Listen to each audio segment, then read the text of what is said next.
Voilà, comme vous le savez, nous avons la joie d'être une paroisse dite olympique, ce qui signifie que nous sommes près tout simplement des lieux où vont avoir un certain nombre de compétitions, avec le stade Vélodrome de ce côté, et puis peut-être aussi avec les Scalborelli et tout ça.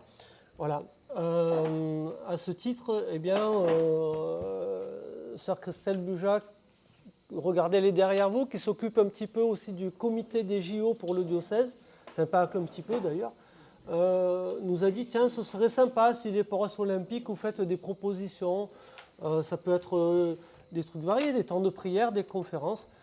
Et voilà, ben moi j'ai demandé à mon ami David s'il voulait bien participer à réfléchir un petit peu sur la fortification de son être intérieur. C'est une thématique qui va bien, je pense, avec les JO. Vous en jugerez vous-même. Voilà, et on vous propose de réfléchir un petit peu sur ce thème-là ce soir, si vous êtes prêts. La fortification de son être intérieur. En premier point, je vais employer deux éléments qui viennent de nos rites chrétiens, catholiques plus particulièrement, et ensuite un passage de la parole de saint Paul. Mon premier point, c'est, vous savez, quand il y a des gens qui demandent le baptême à l'âge adulte, on appelle ça le catéchuménat. Et vous savez que c'est une démarche qui est beaucoup plus complexe que quand on fait le baptême des petits bébés. Là, on fait une préparation avec les parents, 2 rencontres, mais pour les catéchumènes, mais comme on prépare les adultes eux-mêmes, le processus est plus long. En général, on fait ça sur 2 années. Voilà. Et dans le processus de préparation, il n'y a pas que des cours de théologie ou de catéchisme, il y a aussi des étapes qui sont importantes dans le processus, le cheminement pour aller jusqu'au baptême. Et parmi ces étapes-là, on va utiliser ce qu'on appelle l'huile des catéchumènes. Vous savez que l'évêque, à la messe chrismale, bénit et consacre 3 huiles. Donc le Saint-Crème qui sert pour le baptême, la confirmation et les ordinations. L'huile des malades, ça vous connaissez, c'est pour le sacrement des malades, voire l'extrême-onction quand c'est à la fin de l'existence. Et la 3e huile qui est beaucoup moins connue, c'est l'huile des catéchumènes. Alors à quoi elle sert cette huile? Je vais citer quelqu'un de plus grand que moi, que certains connaissent ici, un certain Christian Salençon, qui a écrit un excellent article sur le sujet. Ça sert à quoi l'huile des catéchumènes? Pas à faire la cuisine, vous en doutez bien. L'image qu'il emploie, c'est celle, vous savez, des gladiateurs qui soignaient le corps d'huile pour offrir à leur adversaire moins d'emprise. Parce que quand tu cherches à le saisir, ben, tu glisses. Vous voyez la logique. Et il dit, ben, l'huile de catéchumène, c'est un peu ça aussi pour nos catéchumènes. On les oint d'huile, alors pas tout le corps comme les gladiateurs, hein, vous en doutez bien, on les oint d'huile pour en fait que l'adversaire, alors entendez ici le mal, Satan, si on veut lui donner un nom, peu importe, que l'adversaire ait moins d'emprise sur le catéchumène qui pourra ainsi plus librement s'approcher du Christ et être baptisé, hein, et recevoir la grâce de Dieu à cette occasion. Vous voyez, l'huile des catéchumènes, c'est un symbole qui est très fort et qui éclaire un petit peu eh bien, cette notion de fortification de l'être intérieur. Vous voyez, ça peut commencer par là, se mettre de l'huile sur le corps pour que l'adversaire ait moins d'emprise sur nous. Moins d'emprise sur nous, pour lui échapper plus facilement. Puisqu'on parle de l'adversaire ou de Satan, permettez juste un petit éclairage que nous devons à un certain Athanase d'Alexandrie, qui, comme vous le savez peut-être, a écrit la vie de saint Antoine, et qui va dire la chose suivante. Le démon, le diable, Satan, c'est un tigre en papier. Un tigre parce qu'il fait peur, et que quand il est là, il rôde autour de nous, on n'est pas tranquille. Mais en même temps, il est en papier, et écoutez bien ce que dit saint Athanase d'Alexandrie, parce qu'à partir du moment où nous avons choisi le Christ comme compagnon de vie, le diable ne peut plus rien faire contre nous parce que le Christ est vainqueur du diable. Au niveau des tentations, au niveau de la croix, à tous les niveaux, le diable il ne tient pas face à Jésus-Christ. Donc à partir du moment où nous choisissons le Christ comme partenaire de vie, eh bien, vous voyez, le démon, il a beaucoup moins d'emprise sur nous, plus besoin d'huile des catéchumènes, si on a Jésus-Christ.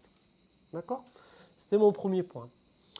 Deuxième point, ça c'est plus commun parce qu'on n'a pas tous été baptisés à l'âge adulte, donc on n'a pas tous reçu l'huile des catéchumènes.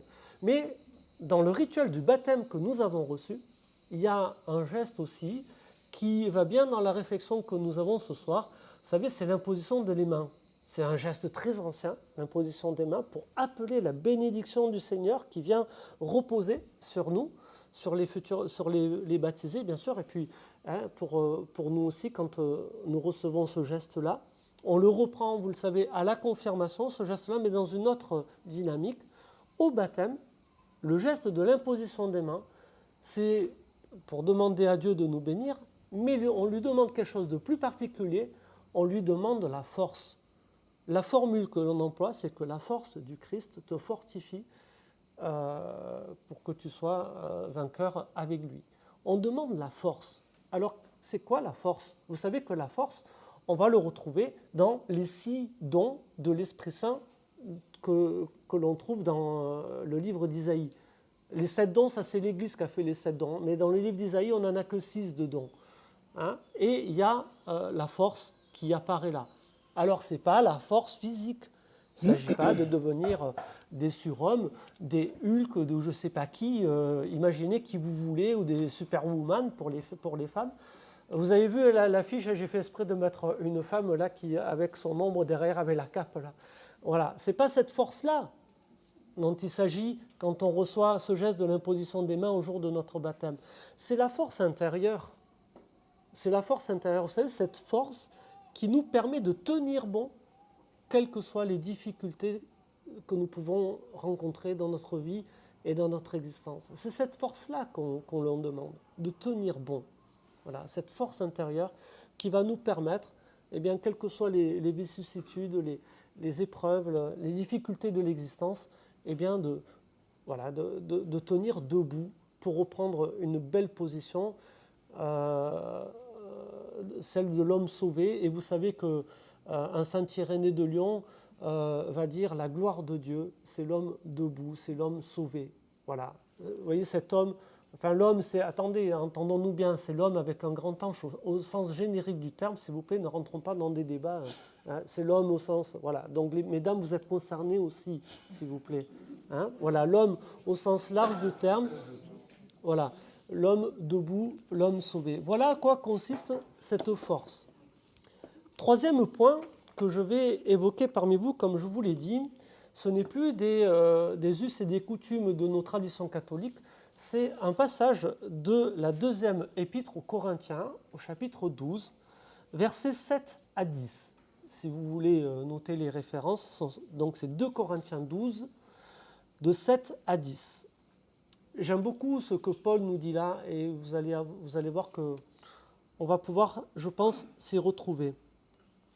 Et de crainte que l'excellence de ces révélations ne vint à m'enfler d'orgueil, il m'a été mis une écharde dans ma chair, un ange de Satan pour me souffleter, afin que je ne m'enorgueillisse point.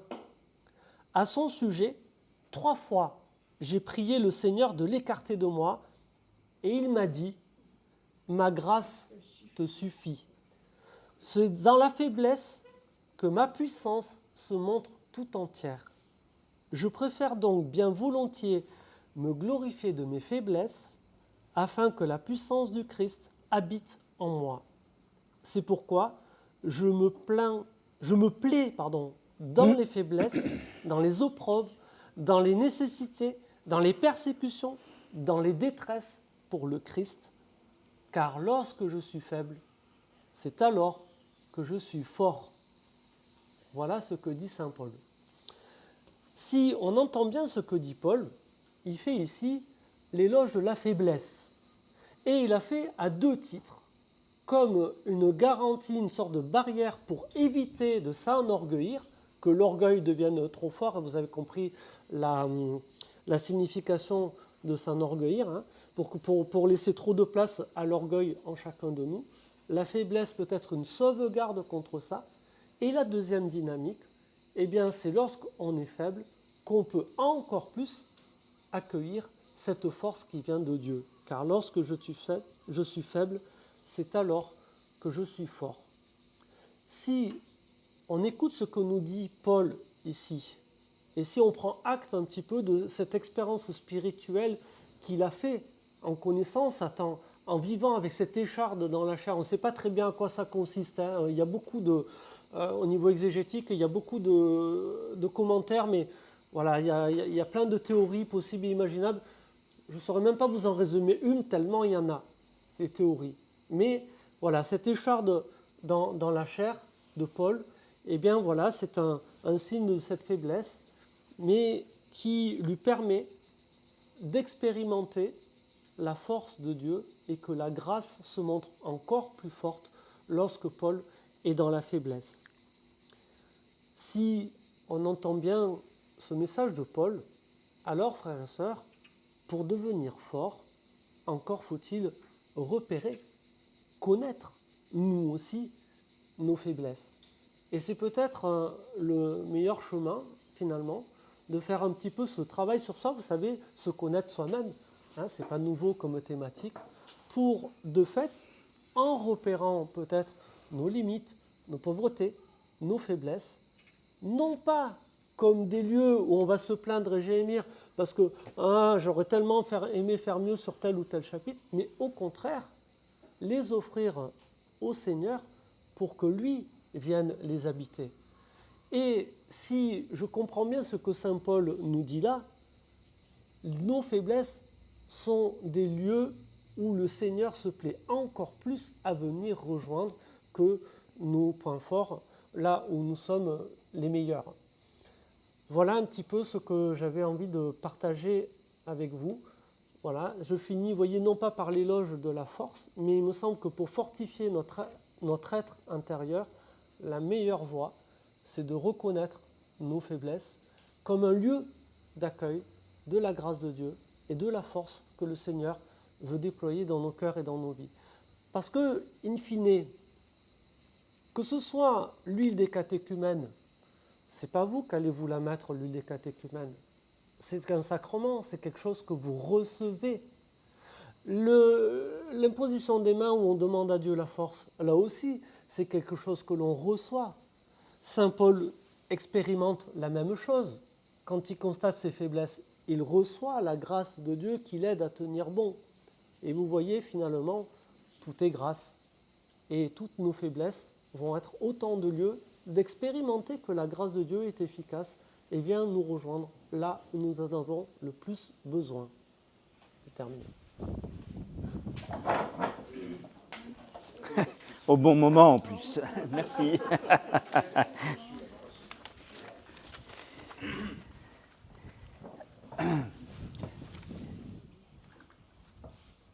Alors, je vais me présenter très brièvement pour les personnes qui ne me connaissent pas, puisque je ne connais pas certaines têtes ce soir. Parce qu'avec le Père Laurent, on a l'habitude de travailler ensemble et voilà, il y a certaines têtes que je ne reconnais pas. Alors moi, c'est David Carmoni, j'ai 48 ans, je suis psychologue clinicien, psychothérapeute, professeur en psychopathologie. Voilà. Et quand le Père Laurent m'a dit « fortification de l'être intérieur » en intervention le 23 au soir, je me suis dit « bon, c'est peut-être une conférence de 6 mois ». Parce que la fortification de l'être intérieur, bonjour les thématiques. J'en ai choisi quelques-unes parce que Père Laurent a eu la gentillesse de m'envoyer un petit peu sa trame de pensée. Et là, de le réécouter, je trouve ça encore plus profond. Et moi, je voulais prendre le contre-pied. Le contre-pied, c'est-à-dire, à un certain moment, là, on voit comment le Seigneur, à travers certains rites et certaines présences dans les rites, vient fortifier la personne, en tout cas lui proposer une voie de fortification qui n'est pas des moindres. Ben moi, j'ai pris le contre-pied. Qu'est-ce qui vient empêcher cette fortification ? C'est un paradoxe. J'irai même jusqu'au mot clivage. Le mot clivage, il est peut-être un peu docte, mais il est très simple à comprendre. Le mot clivage, c'est quand on coupe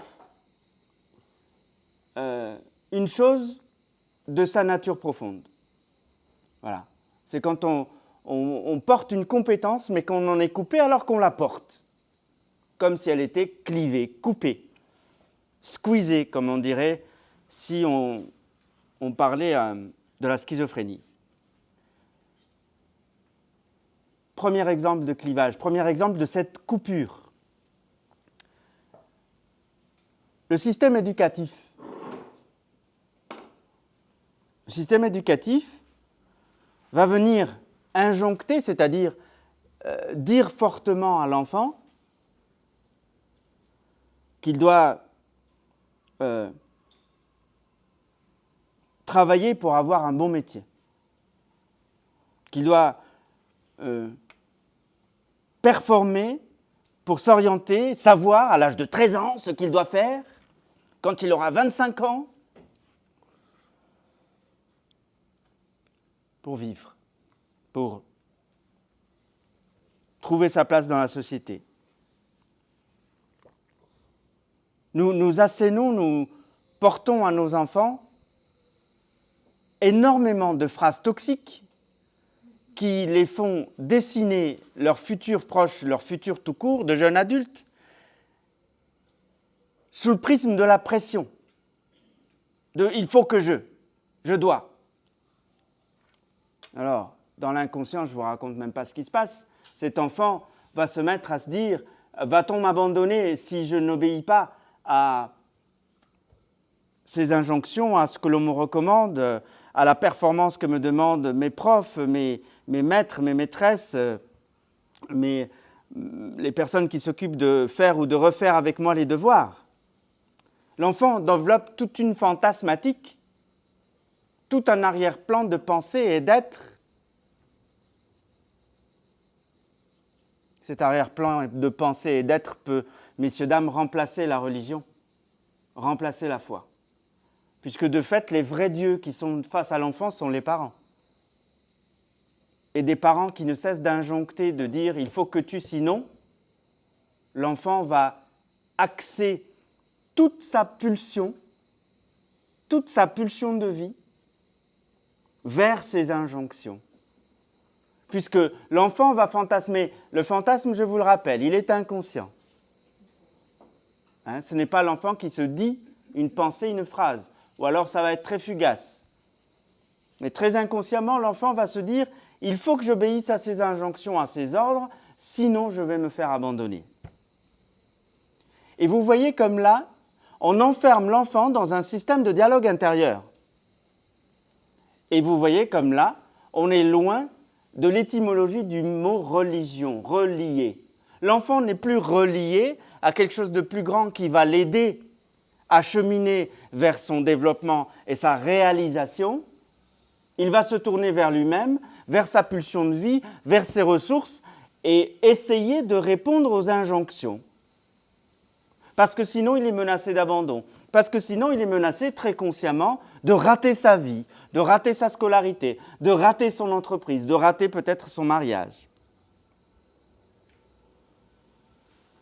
Toute la pulsion de l'enfant est tournée vers ces injonctions. Je ne sais pas vous aurez l'occasion de répondre ou de proposer d'autres idées à la fin de nos interventions, mais qui dit à l'enfant, tu sais, si tu fais ta part de travail, Dieu fera l'autre. Si tu te mets à travailler paisiblement, ici et maintenant, sans te soucier de ce qui va se passer demain, Dieu va faire le reste. Parce que tu auras travaillé honnêtement et jusqu'au bout de tes compétences, et moi j'ai confiance en toi. Qui dit ce genre de choses? Paisiblement, authentiquement, en le pensant. Sommes nous-mêmes, adultes, moi le premier, emportés par cette société de performance, voilà, il faut payer ça, il faut bien gagner sa croûte, il faut bien payer les factures, il faut bien ceci, il faut bien cela. Alors oui, c'est bien, j'entends le Père Laurent parler de cette huile et de ces rituels, mais si on clive nos enfants ou nos adolescents, si on les sépare, si on les coupe de ce qui se passe à l'Église et ce qui est offert par Dieu et de ce que nous les injonctons, nous leur injonctons comme ordre, comme devoir, comment ils peuvent avoir accès à cette fortification du moi intérieur. Ça, c'est un premier point. Ce premier point va engendrer dans la plupart d'entre nous, ça fait 25 ans que je suis psychothérapeute généraliste, c'est-à-dire que je reçois tout type de personnes, jeunes, moins jeunes, couples, familles, quelle que soit la confession. Eh bien, l'une des thématiques les plus récurrentes dans les thérapies, c'est la culpabilité. C'est-à-dire qu'on ne sait pas, aujourd'hui, travailler, c'est-à-dire vivre, sans cette notion de qui a tort, qui a raison, où est la faute. On ne sait plus vivre en se disant, bon, j'ai échoué là, qu'est-ce que je dois comprendre de mon échec pour récupérer quelque chose de l'ordre de la réussite, peut-être un peu plus tard, juste avec un peu plus de travail. Éduquer un enfant en le responsabilisant, en le rendant autonome dans le sens des responsabilités, c'est évidemment très souhaitable. Sauf que notre société actuelle, comme on l'a vu dans le premier point, va faire de l'enfant l'unique et principal acteur de son devenir. Ses compétences vont être au centre d'un challenge qu'il doit relever. Où est l'intelligence du plaisir à faire des devoirs? Où est l'intelligence d'aller rencontrer cet enfant pour savoir où sont ses compétences, où sont ses freins, pour l'aider à développer quelque chose qui ressemble à son identité et non pas lui injoncter la performance qui va se substituer à l'identité. Et s'il n'arrive pas à performer comme on attend de lui qu'il performe, eh bien il culpabilise. Voilà un poids supplémentaire sur les épaules de l'enfant, de l'adolescent, du jeune adulte, qui ne sait pas traduire l'échec autrement que par le prisme de « je vais décevoir ». Je me sens coupable d'avoir échoué, je me sens coupable de ne pas être performant, je vais décevoir, on va m'abandonner, y compris les jeunes adultes. Ce n'est pas parce qu'on a dépassé les âges infantiles et adolescents que nous quittons la notion d'angoisse d'abandon. Que nous enseigne l'Église, quand on écoute le Père Laurent et d'autres prêtres dans les homélies, nous enseigne que dans les échecs, il y a la grâce de Dieu. Nous enseigne, j'écoutais un diacre anglais lors d'obsèques, là, il disait le nom de Dieu est amour, le nom, N-O-N. C'est-à-dire, lorsque nous sommes contrariés, lorsque nous recevons un nom, N-O-N, par rapport à ce que nous désirons, eh bien, le nom de Dieu est amour. Vous avez déjà vu quelqu'un dire ça, hein, quelqu'un qui vient d'échouer un bac? Tu sais, le nom de Dieu est amour. Ou une entrée dans une prépa, ou une entrée dans je ne sais quel concours infirmier ou autre. Le nom de Dieu est amour, donc qu'est-ce qui t'attend? Qu'est-ce que maintenant tu peux entendre, mettre comme sens sur ce nom que tu viens de recevoir, du réel, alors que tu as fait ton possible? Comment tu peux le traduire? Vous entendez beaucoup de personnes avoir ce discours, vous, pas moi. Je trouve véritablement qu'il y a quelque chose de très dichotomique, de très paradoxal entre ce que dans la vraie vie l'on dit aux arbres qui croissent, qu'on appelle jeunes adultes ou adolescents, et des visites que l'on rend le dimanche à l'église au Seigneur. Oui, c'est des visites. Pourquoi je dis que c'est des visites comme ça, d'un air provocateur? Parce que, en fait, quand on va voir le Seigneur, quand on communie, quand on écoute des gens comme le Père Laurent et leurs homélies, en fait, qu'est-ce qu'on fait de la question de l'incarnation, c'est-à-dire mettre dans la chair ce que nous avons écouté dans les textes sacrés, les Écritures ou dans l'homélie. Qu'est-ce qu'on en fait dans le corps? Parce qu'en fait, si on écoute, là, ça aurait pu être une homélie que le Père Laurent vient de communiquer. Si on l'écoute et qu'on l'incarne et qu'on la sort de l'église pour l'amener à la maison, énormément de choses qui vont se transformer.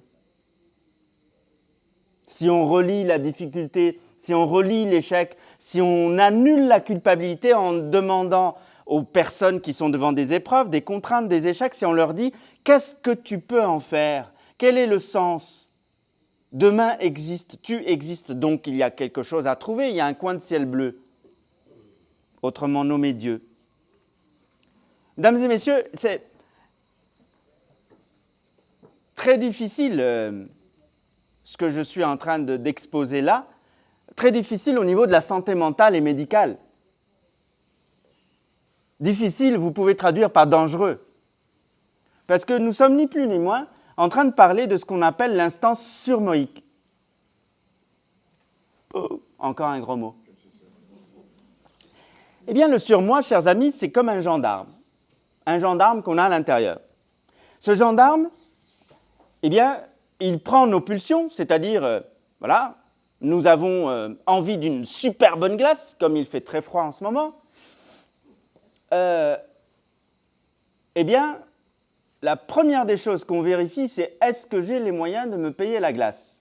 Celui qui vous dit dans votre tête de manière très réflexe et automatique, ce n'est pas votre logique, votre raisonnement, votre intelligence, non, c'est votre surmoi qui est ce gendarme qui dit « Ok, tu veux acquérir quelque chose, est-ce que tu en as les moyens ?» Voilà, c'est ça le surmoi.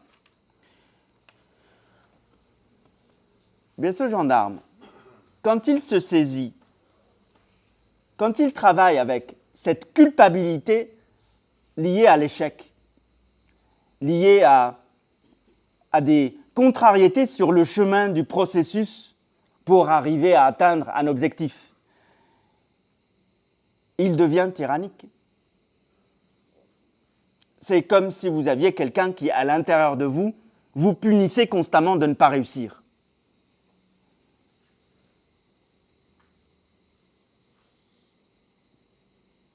Il est cette instance interne et réflexe qui va vous dire, d'ailleurs, il y a certaines personnes qui vont vous le dire, « Oh, ben c'est pas la peine que je m'engage dans un 3e et énième concours, j'ai déjà raté 3. »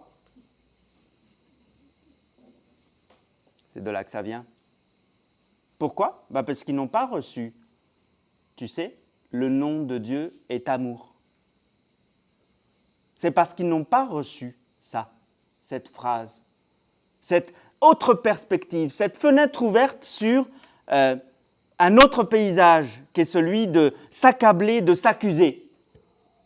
Eh bien, leur surmoi, petit à petit, va se régler sur la modalité « je me punis parce que j'échoue ».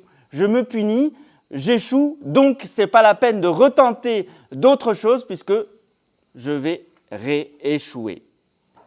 La règle devient presque l'exigence intérieure d'échec.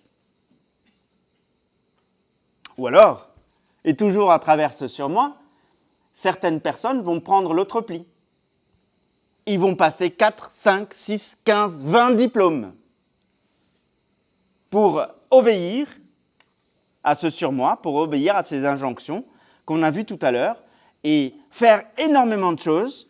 Une patiente, hier après-midi dans mon cabinet, elle me dit « David, comment ça se fait que je ne vais jamais au fond des choses? Je réussis l'entrée quelque part, je fais toutes les étapes, je valide quelques trucs, j'ai des titres, mais je ne vais jamais au bout, je saute à autre chose. » Eh bien, cette patiente a un papa qui ne la valide jamais. Elle a un papa qui, face à elle, face à ses réussites, face à ce qu'elle échoue, face à ce qu'elle réussit, face à ce qu'elle est, face à son identité, et depuis qu'elle est née, elle a 37 ans, elle n'a jamais eu de validation réelle, authentique. Dans les échecs, il lui a tourné le dos en lui disant c'est pas la peine de réessayer. Dans les réussites, je le savais de toute façon. Il n'y a jamais eu quelque chose de l'ordre de l'interaction profonde et authentique sur les compétences. Et dans les échecs, et dans, pourtant, famille catholique elle-même baptisée, et lui-même militaire catholique pratiquant, pas conscience de devoir introduire Dieu là-dedans. Pourtant. Ce surmoi, là, cette instance interne, ce gendarme interne qui finalement, au lieu de nous permettre une certaine adaptabilité au monde, va nous pousser à l'isolement, à la solitude. On est face à nous-mêmes devant les contraintes. Et surtout, le plus dangereux, alors que nous sommes dans une famille catholique ou dans une famille croyante, quelle qu'elle soit, alors que nous sommes censés, pour se fortifier intérieurement, inclure le paramètre spirituel, le paramètre de la foi, le paramètre de Dieu. Eh bien non, ce mode de fonctionnement de notre société, ce mode de fonctionnement qui nous écrase par la culpabilité et l'hyper-responsabilité par rapport à ce que nous traversons, va nous éloigner de Dieu parce que personne n'introduit Dieu là-dedans. Quand je dis personne, je fais référence aux référents éducatifs et importants qui se trouvent sur notre chemin.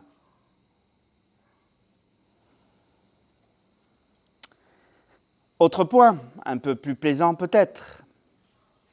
J'ai beaucoup aimé l'évocation de saint Paul, parce que Dieu est tellement puissant que il arrive, y compris dans ce que je viens de vous expliquer, c'est-à-dire cet isolement qui va se produire à force de recherche de performance, à force de culpabilisation, à force de dialogue avec moi-même pour que j'y arrive, ou alors dialogue avec moi-même pour abandonner addiction et tout le reste. Je m'arrête là, sinon on en a pour 6 heures. Eh bien, Dieu arrive quand même à atteindre cette intériorité.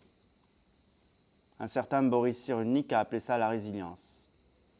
Moi, j'appelle ça la grâce, et ça n'exclut pas la théorie scientifique de la résilience. Cette vulnérabilité, les amis, à travers le prisme de la foi, devient une force. Condition. C'est toujours la même chose, hein, la collaboration. C'est-à-dire que peu importe que tu aies eu des difficultés, que tu sois un enfant battu, un enfant violé, un enfant ceci, un enfant cela, que fais-tu de ces traumatismes? Les personnes qui arrivent à appuyer sur un interrupteur qui enclenche la lumière, l'éclairage sur leur traumatisme, font un travail, quel qu'il soit. Ça peut être un travail psychothérapeutique, un travail avec un directeur spirituel, un travail avec la méditation, un travail quel qu'il soit, pourvu que ce soit un travail de mise en conscience et non pas de mise à l'écart de ce dont nous avons souffert. Nous avons trop tendance à ne pas vouloir affronter nos traumatismes. En ne les affrontant pas, nous n'allumons pas la lumière. Et si nous daignons l'allumer, à travers un processus de dialogue interne, à travers une psychothérapie, à travers une méditation, à travers une direction spirituelle, à travers des études, d'éclairage, de formation, eh bien la grâce de Dieu, la foi, convertit notre vulnérabilité en puissance.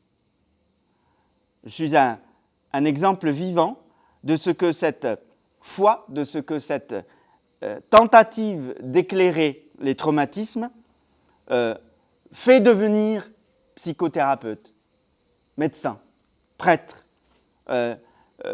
fait devenir accompagnateur, éduque. C'est-à-dire qu'on sent que cette vulnérabilité est la porte d'entrée vers des compétences qu'on appelle empathie, par exemple. Souvent, on me dit parce que je supervise des thérapeutes, des médecins cliniciens, ils me disent, mais enfin, comment je peux accompagner cette patiente? Je n'ai jamais été violée. On n'a pas besoin d'avoir été violé pour accompagner quelqu'un qui est violé. Est-ce que tu as connu la souffrance? Pourquoi est-ce que toi-même tu es médecin? Oh, je ne me suis jamais posé la question. Bon, bah, va falloir commencer par là.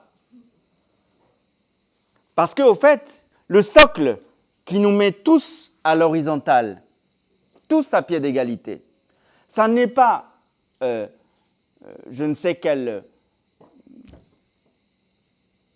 foi ou je ne sais quelle religion, je ne sais quelle pratique, mais bel et bien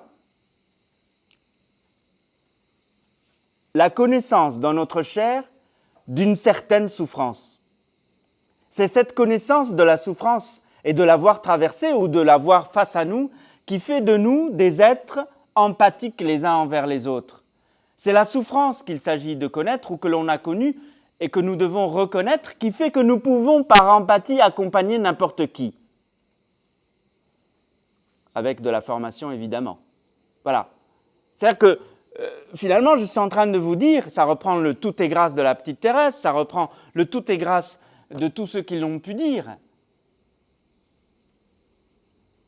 La vulnérabilité, les traumatismes, par le prisme de la foi, par le prisme de la lumière, deviennent des compétences, deviennent des talents au sens des évangiles des talents, avec lesquels on peut exercer un accompagnement qui vise à construire cet édifice intérieur et le fortifier, comme c'est la thématique de ce soir, et qui vise à apaiser la souffrance que l'autre porte, pas parce que j'ai connu la même chose que lui, mais parce que je connais la souffrance et que je l'ai reconnue en moi, et que je l'ai faite passer par le prisme de l'éclairage et de la foi. Merci.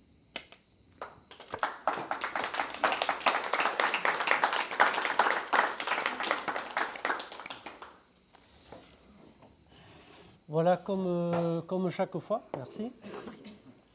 On est libre. Si vous avez envie de réagir ou de demander, d'approfondir tel ou tel point, ou des questions aussi, voilà. Madame, si vous plaît. Levez-vous, n'hésitez pas.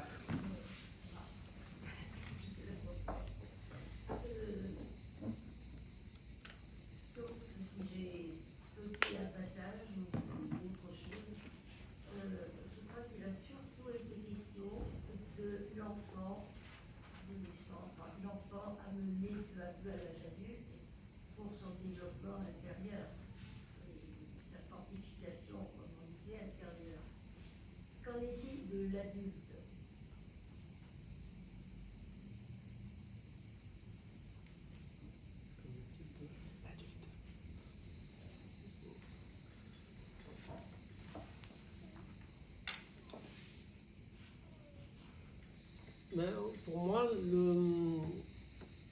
il y a tout un processus d'éducation qui est censé se mettre en place. Mais une éducation dans le sens où David le disait, c'est pas une éducation qui va devenir un carcan. C'est une éducation, vous savez, c'est un petit peu comme le tuteur. Vous savez ce que c'est un tuteur? C'est une petite pièce de bois qu'on met à côté d'un plan ou d'un arbre pour l'aider à s'épanouir et à pousser bien droit. C'est ça un tuteur, en fait. Et je trouve que c'est le meilleur service qu'on puisse se rendre déjà à un enfant, parce que peut-être c'est celui qui va peut-être encore plus avoir la tentation de pousser tordu, mais c'est pas exclusif, entre adultes aussi. Moi, dans mon métier, enfin, si vous permettez ce terme, ou dans mon ministère, si vous préférez, vous savez, des fois, j'ai eu des jeunes à l'aumônerie, des ados, et quelquefois, il a fallu que je fasse plus de l'éducation avec les parents de ces gamins qu'avec les gamins eux-mêmes. Parce qu'il y avait certains problèmes, je voyais bien d'où ils venaient, et il fallait en parler un petit peu avec les parents quand même. Et étonnamment, une fois qu'on a aidé les parents à prendre conscience de certaines choses, donc l'adulte, ça a fait du bien pour l'éducation de l'enfant. Attendez, j'ai un truc à vous répondre avant. Non, il n'y a pas de souci. Non, pas du tout. Parce que j'aime bien toujours que les questions soient un peu en bi-réponse. De fait, j'ai parlé de l'étiologie, c'est-à-dire l'origine de là où ça coince. En fait, tout le long, il s'agit de vous et de moi, adultes, face à l'épreuve. Quand on se met en mode culpabilité, quand on se met en mode j'y arriverai jamais, quand on se met en mode qu'est-ce que j'ai fait de mal et pourquoi le sort s'acharne sur moi, mais où est Dieu? C'est bel et bien de là que ça vient. Et en fait, j'ai parlé de l'enfant et de l'adolescent pour vous dire, ça vient de là. Mais en fait, il s'agit de nous et de nous aujourd'hui, quels que soient nos âges.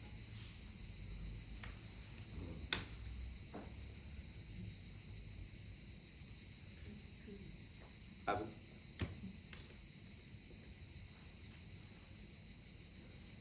Ça a répondu à votre question? Tout à fait, mais bon, ma question était peut-être plus complexe que ça, et ça n'est peut-être pas de créativité ce soir.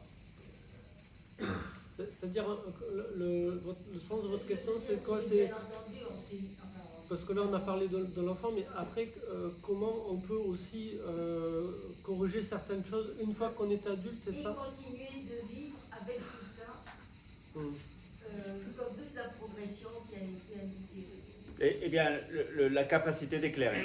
C'est-à-dire que moi, j'ai toujours été surpris par ces personnes qui, à 89 ans, à 92 ans, 96 ans, poussent les portes du cabinet ou m'appellent en me disant « Est-ce que vous faites du domicile ?» parce qu'ils cherchent le bouton, vous savez, le bouton de l'interrupteur qui allume la lumière sur les traumatismes.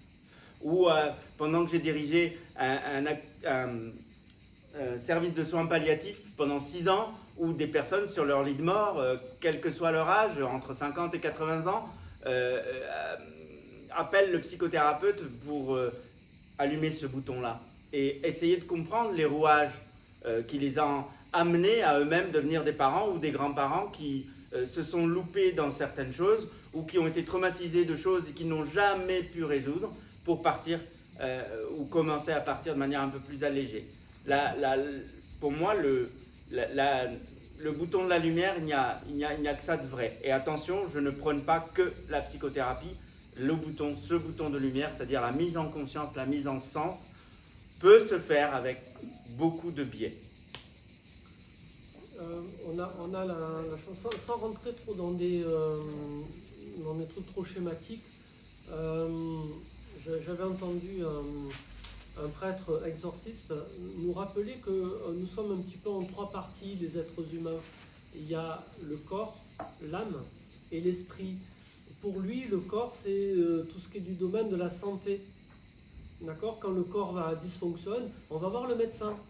Donc on se fait accompagner par un médecin pour gérer les dysfonctionnements du corps, si c'est le cas.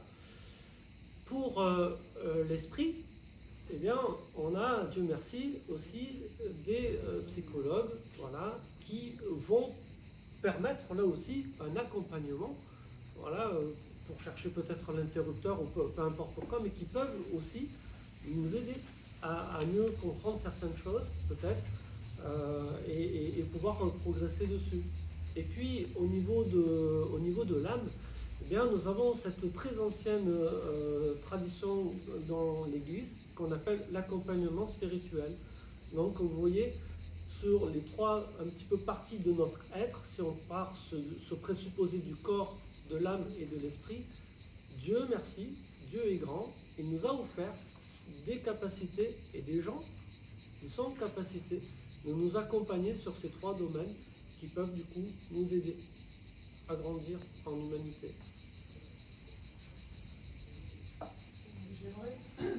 J'allais parler de l'âme, parce que l'âme, c'est quelque chose qui fait partie de notre être profond, qu'on a beaucoup de mal à se représenter pour savoir qu'elle fait partie intégrante de notre personne. Et c'est cette relation qu'il faut recréer.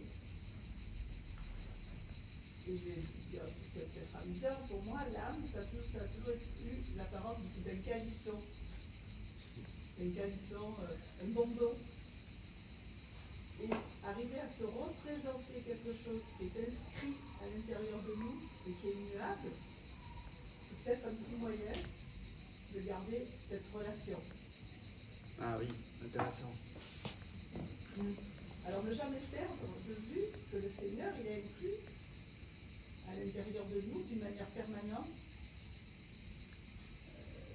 Et trouver le fameux bouton, là, le fameux passage, c'est peut-être, ça me concerne en tout cas moi-même dans ma manière de représenter cette relation, quelque chose qui est doux et qui est permanent. Mais garder une image. Je ne sais pas si je m'exprime bien, si ça peut être... Je crois recevoir. Hein. Comment faire passer cette notion? Ben, le truc, cher madame, c'est toujours le même. Hein. Ce que vous venez de dire me touche profondément, mais fais ta part de travail et Dieu sera là pour accomplir le reste. Dieu te dit non, le réel dans lequel se cache Dieu te dit non. Qu'est-ce que tu peux en comprendre et comment tu peux te diriger? Ce que vous venez de dire, par exemple, qui est très beau et qui me touche, combien de personnes l'entendent? C'est ça.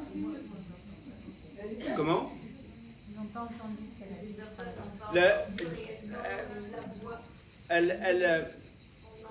Il y a une très très jolie phrase, une très jolie image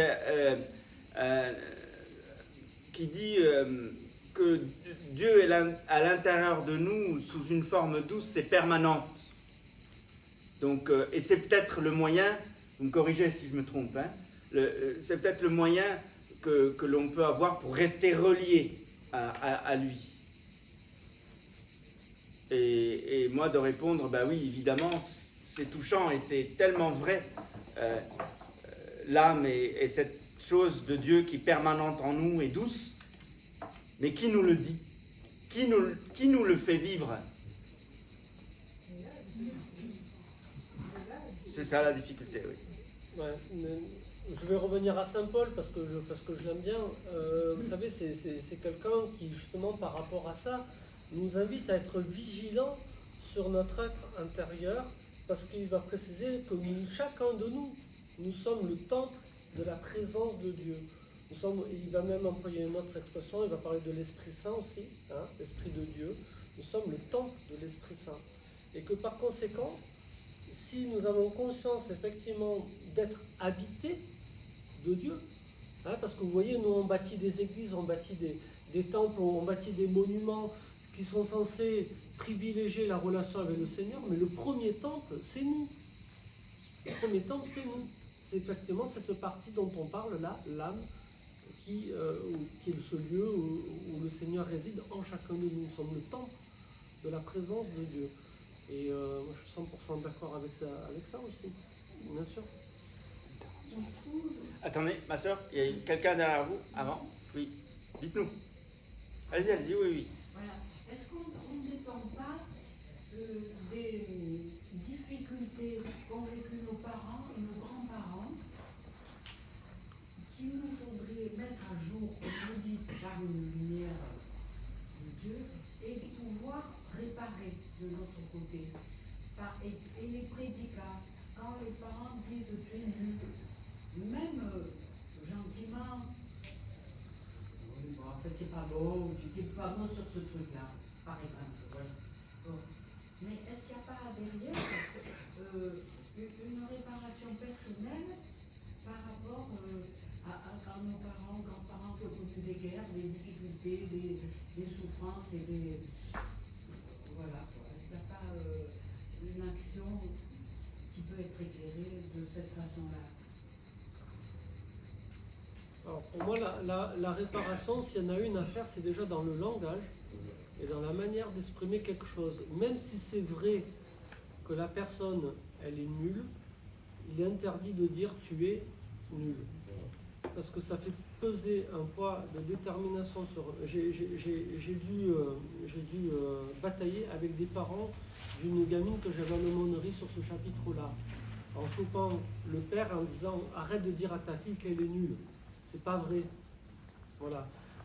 Ça, c'est un raccourci de langage qui est très dangereux et qui peut, s'il est trop répété et par une diversité de personnes autour de l'enfant, générer des déterminations telles que l'enfant finit par y croire qu'il est nul. Voilà. La pédagogie voudrait qu'au lieu de dire tu es nul, on bannit ça du langage. Et on dit tu as commis une erreur, tu t'es trompé. Et on corrige et on aide à pointer quelle est l'erreur. Voilà, si c'est possible. L'erreur, voilà, c'est plutôt d'avoir écrit ça orthographiquement, d'avoir écrit ça comme ça, alors que normalement, il faudrait l'écrire comme ça. Ça, c'est beaucoup plus intéressant. Vous voyez, c'est une réparation à faire déjà. Pour moi, la première, c'est au niveau du langage et dans la manière, des fois, de dire certaines choses. Mais ça, malheureusement, on est dans une société où j'ai l'impression que les raccourcis de langage sont de plus en plus communs et répétés. Et quelquefois, moi, je vois des messages, mais c'est affolant. La violence qu'il peut y avoir dans certains messages. C'est affolant. Ensuite, mon arbre préféré, c'est le saule pleureur.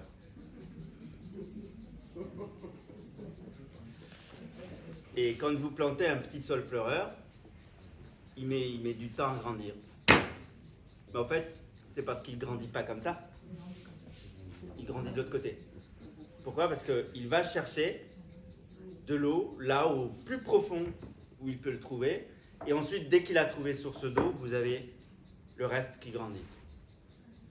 Donc en fait, vous avez parfaitement raison. Et l'une des premières choses que je demande à mes patients quand c'est un petit peu trop complexe, c'est que je sens qu'ils ont quelque chose dans leur généalogie qui est difficile, c'est de dresser effectivement leur arbre généalogique avec lieu de naissance, âge, profession, mariage et descendance de toutes les personnes qu'elles connaissent dans leur famille qui ont pu influencer leur système éducatif.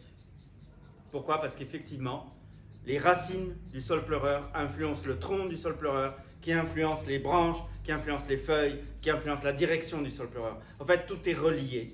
Voilà, de la plus petite micro-branche qui a atteint la source d'eau à la feuille qui prend la photosynthèse pour alimenter la branche sur laquelle elle se trouve. Tout est relié effectivement. Et c'est très important de devenir ce que j'appelle propriétaire de son chemin de vie et du chemin de vie de ceux qui nous ont mis au monde et de ceux qui les ont mis eux-mêmes au monde pour essayer effectivement d'entendre. Voilà. Hier, j'ai ouvert ce chapitre avec une patiente. On a trouvé des choses qu'elle-même avait oubliées, qu'on lui avait dites, et ça a provoqué chez elle l'envie d'aller de nouveau parler avec ses grandes-tantes et grands-oncles pour ouvrir ou réouvrir les chapitres et être propriétaire de choses qu'elle n'arrive pas à mettre en sens.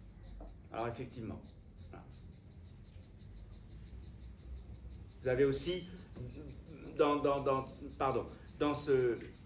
cette intervention que vous faites, vous avez aussi les cultures. Moi, je suis de culture espagnole. Dans ma culture, il y a énormément de complexes d'infériorité et qui rend cette notion de premier point que je vous ai partagé, qui la rend complètement écrasante. Hein. Un immigré espagnol doit réussir, ne doit plus parler espagnol, et ainsi de suite, et ainsi de suite. Et c'est catastrophique toujours, il y a encore des séquelles. Aujourd'hui, il faut être performant, performant, performant et renier les racines du saule pleureur. J'arrête là. Il faut m'arrêter, hein, parce que sinon, il y a 6 heures devant vous. S'il te plaît. Vas-y.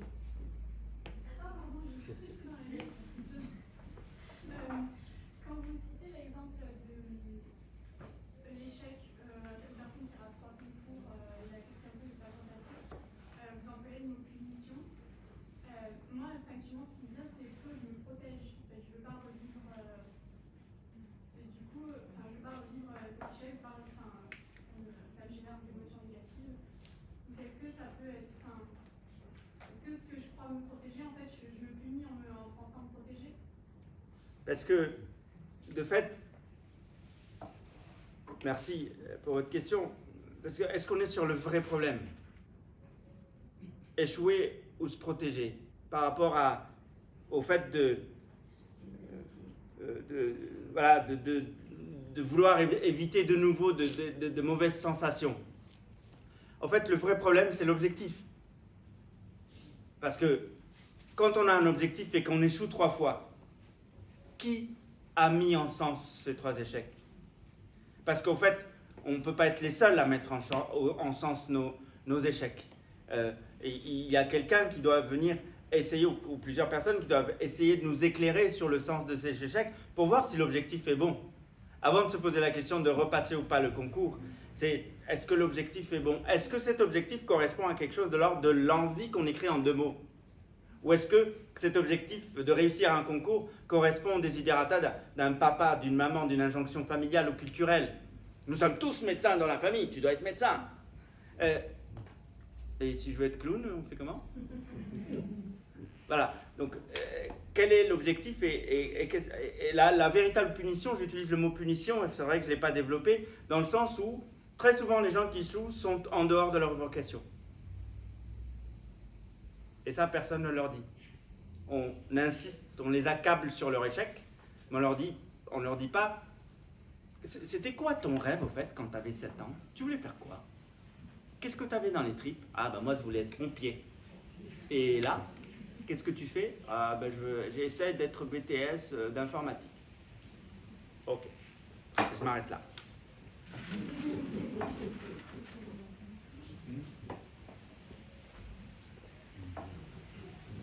Bonsoir. Je me posais. Attends, pardon. Ah, excusez-moi. Pour répondre un petit peu sur ta question, je pense qu'il y a un principe qui est assez vieux comme le monde, qui s'appelle la sagesse et qui invite peut-être des fois à dépasser certaines peurs des échecs, parce que peut-être qu'il y a des échecs qu'on ne devrait pas vivre et auxquels on ne devrait être jamais confronté, hein, surtout quand c'est des échecs qui sont quelquefois liés à d'autres choses que nous ne maîtrisons pas. Mais normalement, un échec, ça peut être très positif. Si j'arrive à savoir pourquoi il y a eu échec, voilà, pourquoi ça s'est pas passé là, et que j'arrive je prends acte de cet échec-là, c'est un petit peu un truc qui me retient, et ça peut faire souffrir, effectivement, hein, ça peut générer de la souffrance, parce que c'est jamais agréable. Mais si on relie cet échec, ou le processus qui a fait que j'en suis arrivé là, alors du coup, le peu de sagesse que je vais acquérir là, normalement, devrait m'inviter à avancer plus sereinement pour les phases suivantes, quoi. Donc je pense que les échecs, c'est loin d'être négatif, c'est positif. Mais si on sait si on prend le temps de les relire. Voilà. Il y avait la sœur aussi. Oui, pardon. En fin de compte, bonsoir. J'étais en train de penser à la problématique justement de la performance. Excusez-moi parce que j'ai eu plusieurs crèves et je n'ai plus de voix. Qui est d'actualité, qui est dans nos sociétés occidentales. Il faut toujours être performant.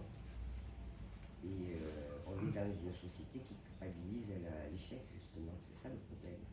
C'est d'actualité, je veux dire. Il y a 50 ans, peut-être qu'on nous prêtait moins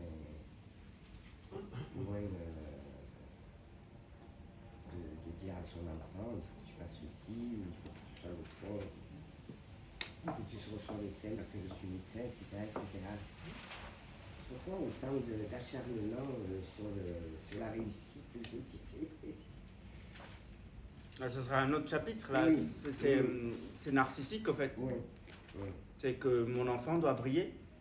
Et surtout, si moi, je n'ai pas réussi à briller, et si moi, j'ai réussi à percer et à briller, je vais forcer mon enfant à briller comme moi, et probablement dans le même domaine. C'est tout tracé devant toi. Pourquoi tu prends pas? C'est une entreprise qui fonctionne du tonnerre, là. Qu'est-ce qui fait que tu reprends pas le flambeau? Un patient dont je vous ai probablement déjà parlé, qui en 4e année de médecine, va quitter médecine pendant 3 ans pour aller gérer la ferme familiale par injonction paternelle. Et il s'est engagé dans une dépression qui l'a mené à une tentative de suicide qui l'a amené à mon cabinet. Voilà. Et quand vous réhabilitez la vocation et que vous galvanisez l'être intérieur, vous fortifiez l'être intérieur pour assumer l'identité et la vocation de médecin, bon, bah, la dépression et les tentatives de suicide reculent. Chère sœur, merci pour votre patience. Ah, on a trop attendu.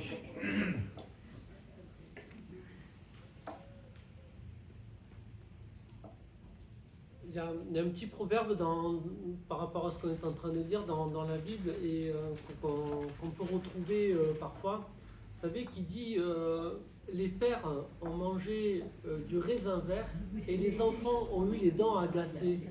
C'est une image qui nous dit que en fait, il y a certaines erreurs que des générations peuvent commettre et qui vont se répercuter sur des générations suivantes. Et par exemple, on parlait tout à l'heure de cette injonction. Moi, j'ai entendu ça plusieurs fois. Hein, des parents me dire non, moi j'ai fait des erreurs dans ma vie et je veux pas que mes gamins fassent les mêmes que moi. Ben voilà. Là, on est typiquement dans des gens qui ont eu les dents agacées, qui sont en train de manger des raisins verts et le fruit qui risque de se produire, c'est que les enfants vont avoir les dents agacées parce qu'on leur fait peser là aussi un poids de détermination sociale qui ne va pas les aider à s'épanouir. Est-ce qu'on peut en arriver à aimer l'échec au point qu'il sécurise? C'est une pathologie identitaire, chère madame. Vous avez entendu? Est-ce qu'on peut en arriver à aimer l'échec parce qu'il sécurise? Je viens de répondre, oui. Pour moi, c'est ce qu'on appelle la pathologie identitaire. C'est l'une des pathologies identitaires. C'est-à-dire que l'échec et la mise en échec deviennent l'identité de la personne. Que Donald Woods Winnicott a appelé le faux self aussi. C'est-à-dire, plus précisément, je comprends pas. Ça devient une zone de confort. Une zone de confort et ce qu'on appelle aussi le bénéfice secondaire. C'est-à-dire que mon identité devient celle de tout faire échouer, hein, et de ne jamais réussir, parce qu'en fait, quand j'échoue, on s'occupe de moi. Oui, aussi, effectivement. Ça peut se produire pour certaines maladies dans desquelles, par exemple, une personne a été alcoolique, on ne sort pas de l'alcool, pas parce qu'on n'a pas les capacités de sortir de l'alcool, mais parce que, en fait, parce qu'on est alcoolique, on s'occupe de moi, on veille sur moi, on m'appelle 2-3 fois par jour pour voir si je ne suis pas dans un état comateux, et autres. Et effectivement, l'identité peut tourner autour de cet échec, pas parce que les parents protègent, financent, la famille s'intéresse. Des fois aussi, ça peut être le rejet. Mais bon. Est-ce que c'est mieux? Oui. Une dernière question, réaction? Mais moi, je voudrais dire que Jésus demande souvent aux malades, veux-tu guérir? Et on m'a dit qu'il y a des gens qui aiment mieux être malades. C'est un paradoxe, mais c'est la réalité. Parole de sagesse.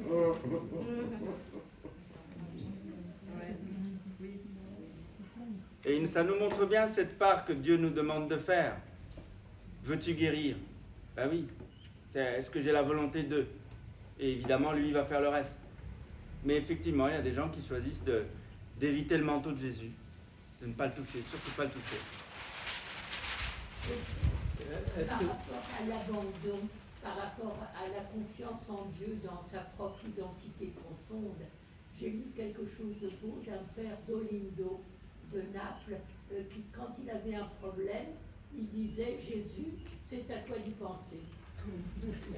C'est une façon de se dire je sais plus qu'est-ce qu'il faut faire face à mes limites. Jésus, c'est à toi d'y penser. De cette là, il s'abandonnait. Et dans l'abandon, il trouvait la force.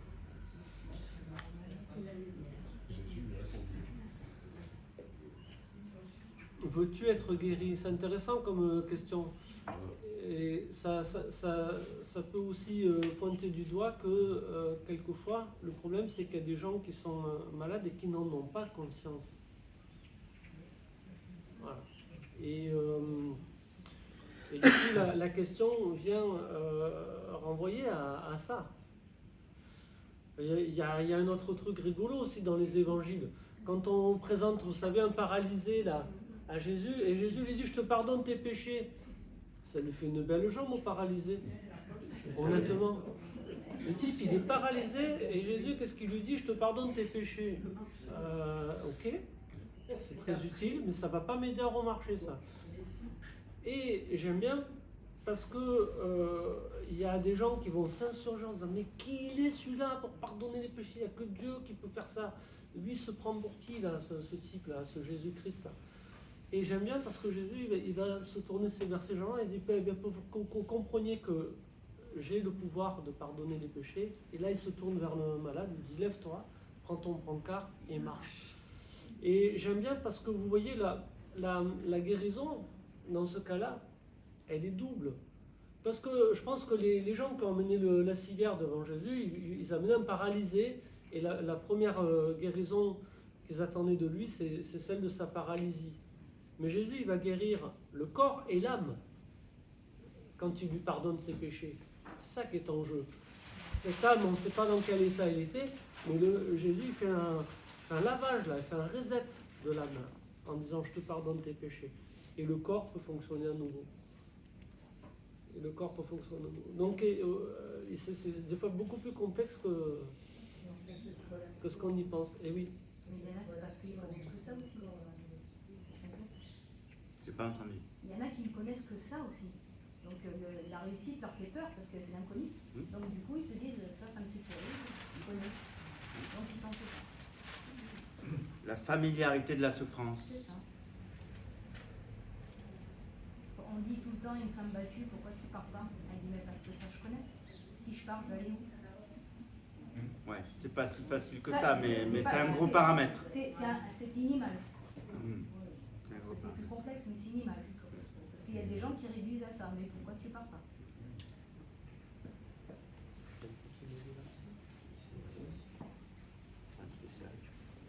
Toi, tu as parlé de 11 minutes.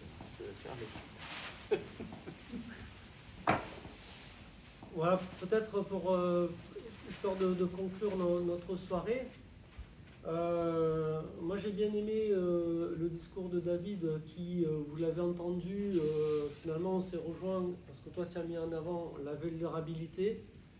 Moi de mon côté j'ai mis en avant la faiblesse et en disant que finalement l'un comme l'autre sont des lieux de fortification parce que ça permet effectivement la vulnérabilité de développer des compétences et la faiblesse d'accueillir une grâce plus forte qui va nous aider à tenir bon. Au passage, je vous cite un auteur que j'aime beaucoup, juste 2 bouquins d'un auteur que j'aime beaucoup, il s'appelle André Louf, je ne sais pas si vous avez entendu parler de lui. Voilà. Et il a écrit 2 bouquins qui sont éloquents par rapport justement par rapport à la grâce. Il y en a un qui s'appelle Au gré de sa grâce, et un autre qui s'appelle La grâce peut davantage. La grâce peut davantage. C'est exactement dans le même esprit que ce que Saint Paul nous a dit dans l'épître aux Corinthiens. La question que j'ai envie de nous poser, et je me mets dans ce questionnement, c'est mais finalement, est-ce que j'accepte mes vulnérabilités? Est-ce que j'accepte mes faiblesses? Est-ce que j'accepte de sortir d'une maîtrise de moi qui fait que je dépends de quelqu'un d'autre là, dont j'ai besoin de sa grâce là? Parce qu'il y a ça aussi qui est en jeu. Et vous voyez que ce qui peut coincer quelquefois en chacun de nous, c'est peut-être cet orgueil qui nous invite à penser que nous sommes autosuffisants, que nous sommes voilà, on n'a peut-être pas toujours besoin de ces éléments extérieurs. Voilà. Moi je me méfie énormément de ça parce que je sais que dans mon cas, voilà, on a toujours un petit peu tendance à ça. Voilà, c'est l'histoire de terminer en invitant peut-être Ouais, à cultiver un petit peu, vous savez, comme un saint que j'aime bien, Saint François d'Assise, l'humilité, finalement. L'humilité qui nous permet d'être suffisamment vulnérable et compétent, fragile et fort à la fois. Voilà. Laurent, Voilà, Saint Paul. mais moi je voulais te dire que j'ai apprécié à un moment donné quand tu as dit pour être meilleur en humanité. Voilà.